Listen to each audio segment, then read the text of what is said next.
तो कहानी की शुरुआत में हम एक चोर को एक रस्सी के जरिए बिल्डिंग के अंदर जाते हुए दिखते हैं। ये बिल्डिंग जूलर्स की है, जहाँ पर दुनिया का सबसे महंगा तरीन ताज बना कर रखा गया है। डायबोलिक यानी उस चोर को वो ताज ही चुराना था। वो विंडो से बिल्डिंग के अंदर देखता है। वहाँ सिर्फ एक ही सिक्योरिटी गार्ड था, बाकी सब टाइम वेस्ट कर रहे थे और ऐसे उसका काम आसान हो गया था। बिल्डिंग के अंदर जाते ही वो सबसे पहले सिक्योरिटी गार्ड को मार देता है। बिना वक्त जाया किए डायबोलिक तिजोरी का दरवाजा खोलता है और दरवाजा खुलते ही यहाँ का सिक्योरिटी अलार्म बजने लगा, जिससे बाकी सभी गार्ड्स भी अलर्ट हो गए। ये लोग जल्दी से तिजोरी के पास जाकर तिजोरी का दरवाजा खोल के अंदर चेक करने की कोशिश करते हैं, लेकिन तिजोरी का दरवाजा खुल ही नहीं पा रहा क्योंकि डायबोलिक ने अंदर की तरफ से उसे सील कर दिया है। ये लोग बम से इस दरवाजे को उड़ाने का फैसला करते हैं और जब तक ये तिजोरी खोलने में कामयाब हुए तब तक डायबोलिक अपना काम कर चुका था। वो अपने पैराग्लाइडर पर उड़ते हुए यहाँ से भाग चुका था। वो अपने पैराग्लाइडर को थोड़ी ही देर में एक कार के ऊपर लैंड करवाता है, जो कार उसकी पार्टनर ईवा ड्राइव कर रही थी,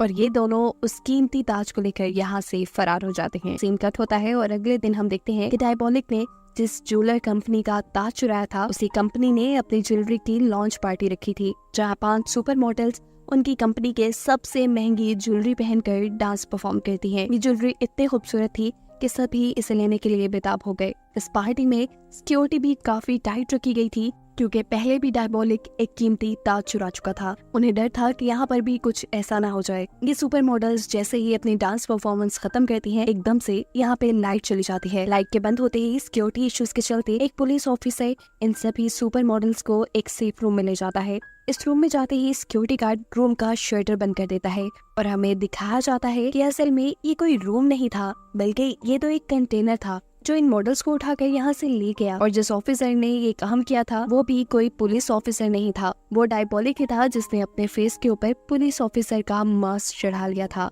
और ऐसे एक और मर्तबा वो बहुत सारी ज्वेलरी चुराने में कामयाब हो गया। इसके बाद हम देखते हैं कि डायबोलिक उन सभी लड़कियों से उनकी पहनी हुई ज्वेलरी उतरवा लेता है और उन्हें सुनसान सड़क पर छोड़कर यहाँ से चला जाता है। जिसके बाद ये लड़कियां ये मॉडल्स एक होटल में जाती हैं। वहाँ जाते ही उनमें से एक लड़की जिनको नाम के ऑफिसर को कॉल करती है, वो उन्हें रिपोर्ट देती है कि उनका काम प्लान के अकॉर्डिंग हुआ है। यानी कहानी में एक जबरदस्त ट्विस्ट ये है कि जितना भी काम हुआ है ये पुलिस वालों ने ही प्लान बनाया हुआ था डायबोलिक को पकड़ने के लिए। ये सभी लड़कियां असल में एजेंट्स थी और जो ज्वेलरी वो डायबोलिक को इतनी आसानी से दे आई थी, उस ज्वेलरी पे ट्रैकर लगा था और अब उसी ट्रैकर का इस्तेमाल करते हुए जिनको यानी पुलिस ऑफिसर जो काफी अरसे से डायबोलिक के पीछे है, वो बड़ी आसानी से डायबोलिक के अड्डे का पता चलाकर उसे पकड़ना चाहता है।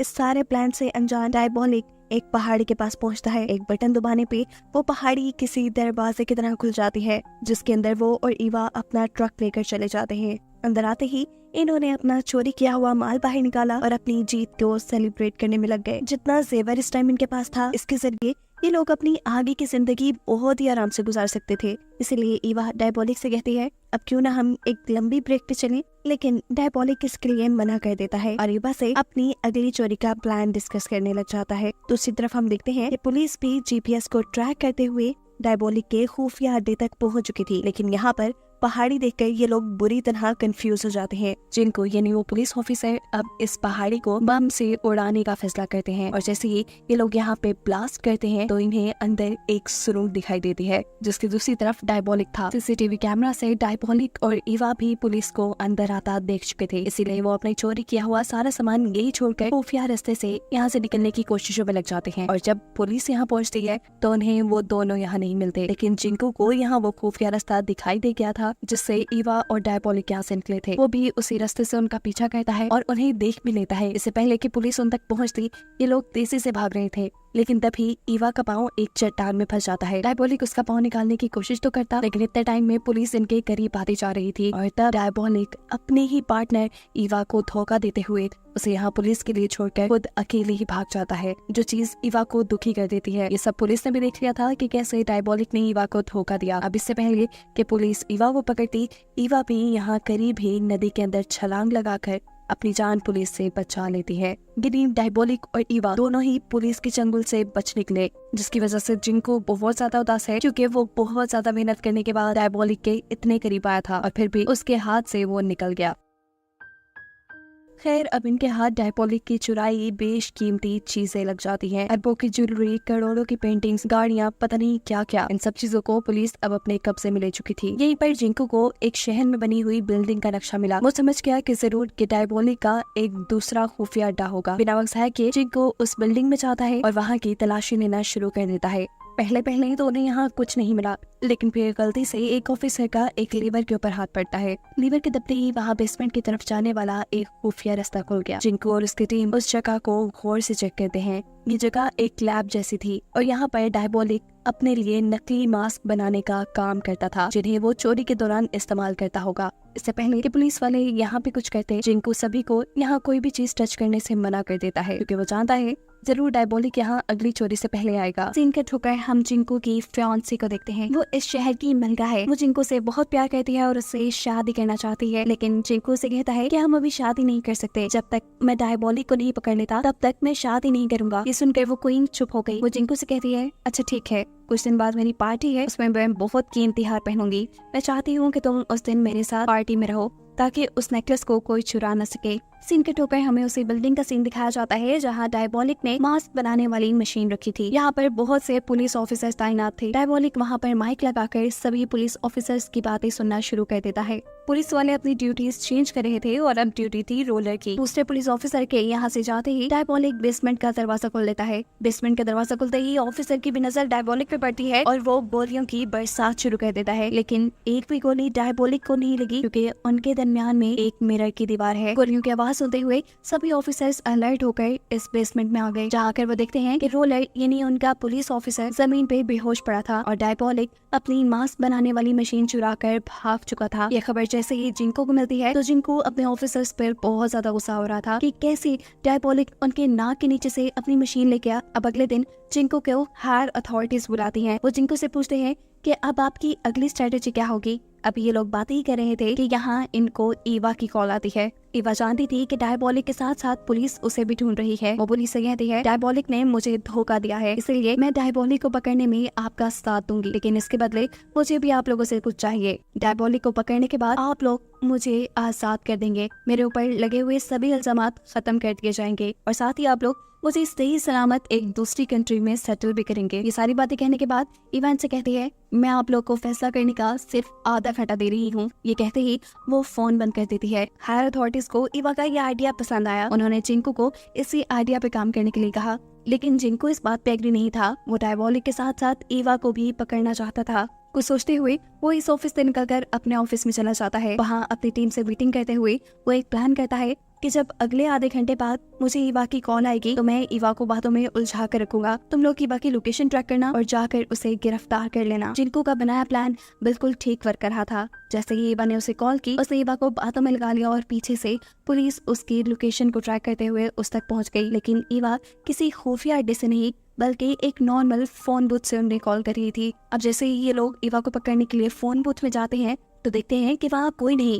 क्योंकि ईवा फोन बूथ के बिल्कुल ठीक नीचे लगी सुरंग से भाग चुकी है। और ऐसे जिंकू का प्लान एक मर्तबा फिर फेल हो गया। यहाँ पुलिस स्टेशन में जितना भी पुलिस ने डायबॉलिक का चुराया हुआ सामान उठाया था, एक ऑफिसर नोटिस करती है कि उसमें से एक ब्रेसलेट गायब है। वही ब्रेसलेट जिसके अंदर ट्रैकर लगा था। वो जान गई थी कि जरूर ये ईवा के हाथ में ही होगा और इस चीज की खबर वो फौरन जिंकू को दे देती है, जिसका मतलब था कि ये लोग अभी भी ईवा की लोकेशन को ट्रेस करके उसे पकड़ सकते थे। इनका शक बिल्कुल ठीक था। ईवा ने वो ब्रेसलेट पहन रखा था जिसकी मदद से वो लोकेशन को ट्रैक करते हुए उस तक पहुंच जाते हैं।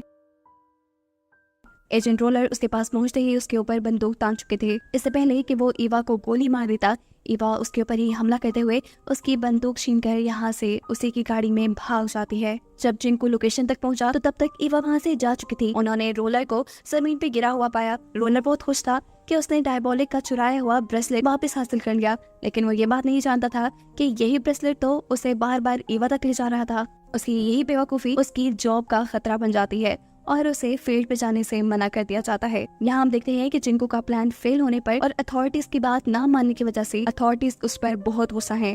वो उसे लास्ट वार्निंग देते हैं कि अगर उसने ईवा के साथ मिलकर काम ना किया तो उसे नौकरी से निकाल दिया जाएगा। जिंकू के पास कोई दूसरा ऑप्शन था ही नहीं, इसलिए उसने ईवा के साथ मिलने का फैसला कर लिया। वो अब ईवा के लिए अखबार के जरिए एक सीक्रेट मैसेज भिजवाता है, जिसे पढ़कर ईवा उसे कॉल करती है और शाम में ये लोग मिलने का प्लान बनाते हैं। ईवा यहाँ जिंकू को बताती है कि डायबॉलिक किसी भी हाल में अपना चोरी का माल वापस हासिल करना चाहता है। इसलिए हमें अंडरवर्ल्ड में इस बात को फैला देना होगा कि पुलिस डायबॉलिक का चुराया हुआ सारा माल किसी सेफ जगह पर जा रही है। जरूर उसे लेने के लिए डायबॉलिक आएगा और तब हम डायबॉलिक को पकड़ लेंगे। इवा प्लान एक्सप्लेन कहती है कि वो ये खबर अंडरवर्ल्ड में फैलाने के बाद बहुत सारी सिक्योरिटी की गाड़ियों के साथ एक वैन को निकालेंगे, लेकिन इस वैन में हम असली सोना नहीं रखेंगे। ये वैन सिर्फ डायबॉलिक को डिस्ट्रैक्ट करने के लिए होगी। उसे लगेगा कि इसमें सोना है, इसीलिए वो उसे चुराने के लिए जरूर आएगा। इस वैन को हम एक सुरंग से गुजारेंगे और जैसे ही डायबॉलिक सुरंग तक पहुंचेगा हम उसे चारों तरफ से घेर देंगे। दूसरी तरफ असली सोने को हम एक खटारा सी वैन में किसी दूसरी जगह भेज देंगे। जिनको को ये आइडिया बहुत पसंद आया था और ये लोग इस आइडिया के ऊपर वर्क करना शुरू कर देते हैं। उसने अब अपने अंडरकवर एजेंट की मदद से अंडरवर्ल्ड में ये बात फैला दी कि पुलिस चोरी का सारा माल किसी दूसरी जगह पे शिफ्ट करने वाली है। जिसके बाद जिनको अपने फियांसे के पास गया और उसने अपने फियांसे से कहा, मुझे माफ करना लेकिन मैं पार्टी में तुम्हारे साथ नहीं आ सकता। रही बात नेकलेस की, तो वो उसकी सिक्योरिटी के लिए अपने सबसे काबिल ऑफिसर को भेज देगा। अब फाइनली वो दिन भी आ गया जिस दिन डायबॉलिक जिनको के हाथ लग जाता। दूसरी तरफ हम देखते हैं कि क्वीन ने भी अपने आप को तैयार कराने के लिए शहर की एक बेहतरीन मेकअप आर्टिस्ट अपने घर बुलाई। यहाँ पुलिस स्टेशन के अंदर सभी पुलिस ऑफिसर्स को उनका प्लान समझाया जा रहा था। अब प्रॉब्लम यहाँ आ रही थी कि सभी मिशन पे जाएंगे तो असली माल वाली वैन कौन चलाएगा, जिसके जवाब में ऑफिसर रोलर कहते हैं कि ये काम मेरा है, मैं करूंगा। मैं अपनी पहली गलतियों का भी पछतावा करना चाहता हूँ। देखिएगा, मैं ये काम बहुत जिम्मेदारी से करूंगा। जिसके बाद लूट का सारा माल एक छोटी सी वैन में डाल दिया गया। ऑर्डर मिलते ही अब ये लोग नकली ट्रक को सिक्योरिटी के साथ बाहर निकाल देते हैं, जबकि दूसरी तरफ रोलर माल से भरा हुआ ट्रक दूसरे रास्ते पे लेकर निकल जाता है। प्लान के मुताबिक जब सभी गाड़ियां सुरंग के अंदर से गुजर रही थी तब अचानक सुरंग का दरवाजा बंद हो गया। अचानक साइड से एक आदमी निकला। सबको लगा कि ये डायबॉलिक है। सबने धड़ाधड़ उसके ऊपर गोलियां चलाना शुरू कर दी, लेकिन ये तो सिर्फ एक मोम का पुतला था। सीन कट होकर हम क्वीन को देखते हैं जिसका नेकलेस भी चोरी हो चुका था। दूसरी तरफ रोलर भी उस माल वाली गाड़ी को हाईवे से उतारकर जंगल के रास्ते पे ले जाता है, जहाँ कुछ ही दूर जाने पे उसे एक लड़की मिलती है। ये दोनों मास्क उतारते हैं और सबसे बड़ी हकीकत हमें ये रिवील होती है कि वो लड़की, वो मेकअप आर्टिस्ट जो यहाँ रोलर को मिली है, वो कोई और नहीं बल्कि ईवा है, जिसने क्वीन का नेकलेस चुरा लिया है। और ऑफिसर रोलर भी असल में पुलिस नहीं बल्कि डायबॉलिक ही है। सीन्स फ्लैशबैक में जाते हैं और हमें पता चलता है कि ये सारा डायबॉलिक का बनाया हुआ प्लान था। उसने उस दिन जानबूझ के ईवा को पीछे छोड़ा था ताकि पुलिस को लगे कि उसने ईवा को धोखा दिया है और वो ईवा की बातों पे यकीन कर ली। और उस दिन जिस दिन डायबॉलिक अपनी मास्क मशीन चुराने के लिए बेसमेंट में गया था, उस दिन उसने ऑफिसर रोलर को सच में मार डाला था। जिसके बाद उसने ऑफिसर रोलर का मास्क बनाया और खुद पहन लिया। इतने दिन से वो शातिर चोर पुलिस के दरमियान में ही घूमता रहा और किसी को शक भी नहीं हुआ। डायबॉलिक ने अब अपना लूटा हुआ सारा माल दोबारा हासिल कर लिया था और ये जानकर जिनको को सबसे ज्यादा सदमा हुआ। ना उसके हाथ डायबॉलिक लगा और ना ही उसके हाथ आया सारा माल। साथ ही साथ उसने अपने फियांसे का बेशकीमती नेकलेस भी गवा दिया। यहाँ डायबॉलिक और ईवा अपनी चुराई हुई सारी दौलत लेकर एक दूसरे मुल्क शिफ्ट हो गए, जहाँ इन्होंने एक अच्छी लाइफ गुजारने का फैसला किया था। और इन दोनों को ही दिखाते हुए ये मूवी यहाँ खत्म हो जाती है।